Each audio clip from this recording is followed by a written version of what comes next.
Thank you, Mr. President. I ask unanimous consent to speak as if in morning business for up to 20 minutes. Without objection.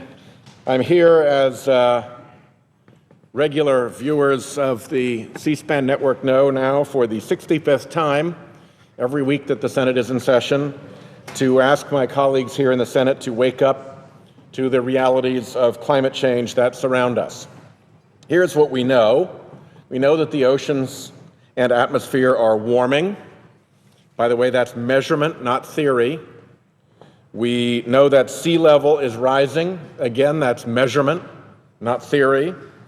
And we know that oceans are becoming more acidic. Again, a simple measurement. The potential that these changes have to disrupt economic growth and to disrupt global commerce are the subject of my remarks today. And it is those changes that make investors and corporate executives take climate change seriously. We may not take climate change seriously, but corporate executives do. A world of shifting seasons and extreme heat hurts their bottom line. A world of drought-stricken farms and flooded cities, of raging wildfires and migrating diseases is not good for business. A recent article from the World Bank conveys the corporate outlook this way. I'll quote, "In corporate boardrooms and the offices of CEOs, climate change is a real and present danger. It threatens to disrupt the water supplies and supply chains of companies as diverse as Coca-Cola and ExxonMobil. Rising sea levels and more intense storms put their infrastructure at risk, and the costs will only get worse." End of quote. Earlier this month, executives from major American companies came to Washington for a roundtable discussion at the bicameral task force on climate change, which I lead with Congressman Waxman. Each of the companies present had signed the Climate Declaration of the Business for Innovative Climate and Energy Policy, or BICEP. They see a low-carbon economy as a smart way to create new jobs and stimulate economic growth. More than 750 companies, nameplate American corporations like eBay, Gap, Levi's, Nike, Starbucks, and many others, have signed BICEP's Climate Declaration. Kevin Rabinovich is Global Sustainability Director at Virginia-based candy company Mars Incorporated, makers of the famous M&M, among other things. At the round table, he told us Mars has a goal of eliminating fossil fuel energy use and greenhouse gas emissions company-wide by 2040. In fact, Mr. President, just today, Mars announced it will build a 200-megawatt wind farm in Texas that will generate enough energy to power all Mars operations in the United States. I applaud this exciting step for Mars and the bold vision that it represents. But Mr. Rabinovich told the bicameral task force, if other companies and governments don't adopt similar science-based targets, our efforts will have limited effect on climate change. We cannot do it alone. This is why the business community needs Congress to get off the sidelines, to quit denying rudimentary science and abundant evidence.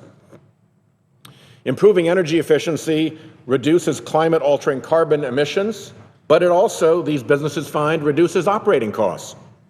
Colin Dyer is the president and CEO of Jones Lang LaSalle Incorporated. It's the second largest publicly traded commercial real estate brokerage firm in the world. Cost savings alone represent a compelling benefit of sustainable design, construction, and management, he told us. Jones Lang LaSalle put smart building management technology to work for the consumer goods giant Procter & Gamble. According to Dyer, quote, P&G earned back its initial investment in the technology in 3 months and saw average energy cost savings of 10% annually. The program, which is being expanded, also improved building systems reliability, supported the company's broader sustainability programs, and actually increased employee productivity, end quote. Smart executives also understand how much their customers care about this. Rob Olson, Vice President and Chief Financial Officer of IKEA, said this: "From talking to our customers, we know that Americans are increasingly concerned about climate change as they experience events like Hurricane Sandy and the drought in California. They want to reduce the amount of energy they use in their home, and they care about reducing waste and using less water." This is not a new message from America's corporate sector. Last year, the Bicameral Task Force wrote to over 300 businesses and organizations about carbon pollution and climate change. The response was encouraging. Coca-Cola, headquartered in Georgia, wrote, and I quote, "We recognize climate change is a critical challenge facing our planet, with potential impacts on biodiversity, water resources, public health, and agriculture. Beyond the effects on the communities we serve, we view climate change as a potential business risk, understanding that it could likely have direct and indirect effects on our business." End quote. Walmart, founded and headquartered in Arkansas, wrote this: "We're committed to reducing our carbon footprint, and we're working with our suppliers to do the same." Here's what Walmart said in its 2009 sustainability report. I'll quote, "Climate change may not cause hurricanes, but warmer ocean water can make them more powerful. Climate change may not cause rainfall, but it can increase the frequency and severity of heavy flooding. Climate change may not cause droughts, but it can make droughts longer. Every company has a responsibility to reduce greenhouse gases as quickly as it can. Currently," Walmart went on, "we are investing in renewable energy, increasing energy efficiency in our buildings and trucks, working with suppliers to take carbon out of products, and supporting legislation in the United States to reduce greenhouse gas emissions." End quote. So serious business leaders are looking for serious answers to the looming economic crisis of climate change. An article this month in the Harvard Business Review titled "How to Survive Climate Change and Still Run a Thriving Business" outlines recommendations for companies looking to strengthen their supply chains and better understand their consumers. Serious business leaders are also fed up with the denial apparatus that is run by the big carbon polluters. Major utilities PG&E, the Public Service Company of New Mexico, and Exelon all quit the U.S. Chamber of Commerce after a chamber official called for putting climate science on trial like the Scopes monkey trial of 1925. Large tech companies like Apple and Yahoo also left the chamber. One of the companies that came in to the Bicameral Task Force was North Carolina-based VF Corporation. You may not have heard of VF Corporation, but you've sure heard of their major brands. They make Lee, Wrangler, Nautica, North Face, and many other name brands. Letitia Webster is their Director of Global Corporate Sustainability, and they have a global perspective on climate change. Their customers around the world are concerned about climate change, particularly their younger customers. And VF wants to meet those customers' expectations for good citizenship.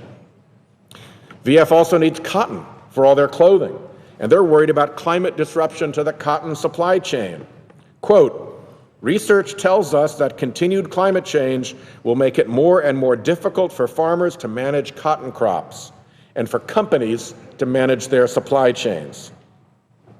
VF also provides very high-performance clothing and equipment for high-performance outdoor athletes, the ones who train and compete in places where changes are already evident. Those athletes see the same changes as the 100 Winter Olympic competitors from 10 countries who signed a letter warning about climate change. Letitia Webster mentioned in particular the Khumbu icefall, which has closed Mount Everest to climbers for the first time. She's not the only one. Here's what John Aul, a climber, a scientist, and a professor of geography at Western Kentucky University told the Atlantic magazine, quote, "I'm at Everest Base Camp right now, and things are dire because of climate change. The ice is melting at unprecedented rates, and that greatly increases the risk to climbers. You could say that climate change closed Mount Everest this year," he added. Tim Ripple is a climbing guide, and he blogged from Everest Base Camp. "As a professional member of the Canadian Avalanche Association, I have my educated concerns. The mountain has been deteriorating rapidly the past 3 years due to global warming, and the breakdown in the Khumbu icefall is dramatic." Ms. Webster warned of the costs of inaction, saying to us, quote, "It's too expensive not to take action." This is a North Carolina company, and I hope its message gets through to elected officials who represent North Carolina. Senator Hagan has already spoken passionately about the need to act on climate change. She gets it. But her colleagues on the other side of the aisle, they remain silent.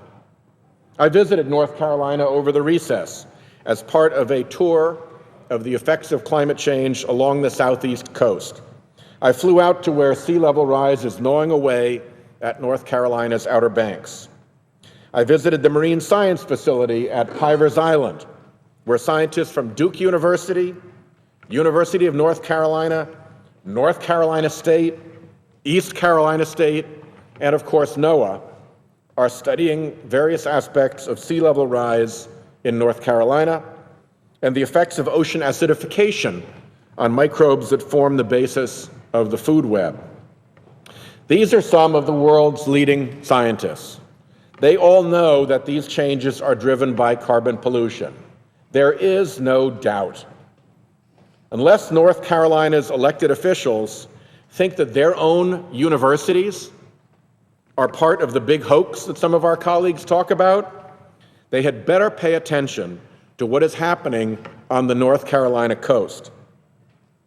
I met with the North Carolina Coastal Federation at their Coastal Education Center in Wilmington, North Carolina. It was a bipartisan group joined together in concern over the exposure of their coastal communities to the rising seas. The North Carolina Sea Level Rise Assessment, prepared in 2010 by the North Carolina Coastal Resources Commission's Science Panel on Coastal Hazards, says this, I'll quote it, "The most likely scenario for 2100 AD is a rise of 0.4 meters to 1.4 meters above present. That's 15 inches to 55 inches. And by the way, that's what they call bathtub measures.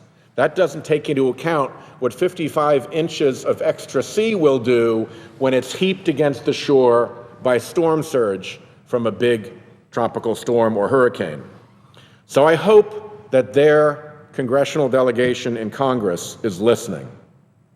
The biggest power producer in North Carolina is Charlotte-based Duke Energy. Duke worked through the United States Climate Action Partnership for climate change legislation. Duke actually pulled out of the National Association of Manufacturers because of that organization's denial of climate change. Quote, "We are not renewing our membership in the NAM because in tough times we want to invest in associations that are pulling in the same direction we are," said Duke Chief Executive Officer then Jim Rogers. He said that NAM, the U.S. Chamber of Commerce, and Republicans, quote, "ought to roll up their sleeves and get to work on a climate bill." Duke Energy might also want to consider whether North Carolina politicians are pulling in the same direction. This is not complicated. Load up carbon dioxide concentrations in the atmosphere, and you load up heat in the atmosphere. We've known that since Abraham Lincoln was president. This is not a new discovery. Load up the heat, and the oceans warm up. And that's not some theory either. You can measure it with thermometers. When liquid warms, it expands, unless my colleagues want to repeal the law of thermal expansion. And as the ocean expands and ice melts, up goes the sea level. Up 6 inches at the tide gauge in Wilmington, North Carolina since 1954. Now, if my colleagues want to deny the 6-inch increase in the tide gauge in Wilmington, North Carolina, let me explain to them what the North Carolina assessment says about how you measure sea level rise. Quote, sea level rise can be directly measured in a straightforward way. The longest record of direct measurement of sea level comes from tide gauges. A tide gauge is a device built to measure water level variations due to tides and weather, and to eliminate effects due to waves. A tide gauge can be as simple as a long ruler nailed to a post on a dock. More sophisticated instruments, like those used by NOAA, are usually placed in a stilling well, a pipe, that protects a float connected to a recording device from waves. As the tides rise and fall, the float's motion is recorded. Not complicated. Good luck denying that. When you fly over the North Carolina coast, you see lots of investment along the seashore. Lots of houses, lots of hotels, condominiums, restaurants, an entire seafront economy that the larger North Carolina economy very much depends on. What are my colleagues from North Carolina going to tell them about climate change? Don't worry. It's not real. Good luck with that. They're already measuring the sea level rise. Mr. President, those small businesses in North Carolina want to protect their storefronts from sea level rise, just as VF Corporation wants to protect its cotton supply from drought. These North Carolina companies get the economic threat that climate change presents. The frustrating thing here is that we can strengthen our economies and businesses by tackling the problem of climate change and sea level rise head on. And we can leave things better, not worse, for the generations that will follow us. Perhaps the simplest obligation that we hold, and one, by the way, at which we are presently failing. But if we're going to stop failing at that obligation, if we're going to tackle this problem head on, we have to wake up to reality. We've got to put aside, for once and for all, the toxic, polluter-paid politics that infect Washington. And I'll close by saying the denial campaign that is run by these polluters is as poisonous to our democracy as carbon pollution is to our atmosphere and oceans. America is suffering as a result of Congress being tangled in a web of lies and surrounded by a barricade of special interests. We have got to break through that. It's a matter of truth, it's a matter of honor, and it's a matter of being effective at these real problems. I yield the floor. I thank the presiding officer, and I note the absence of a quorum.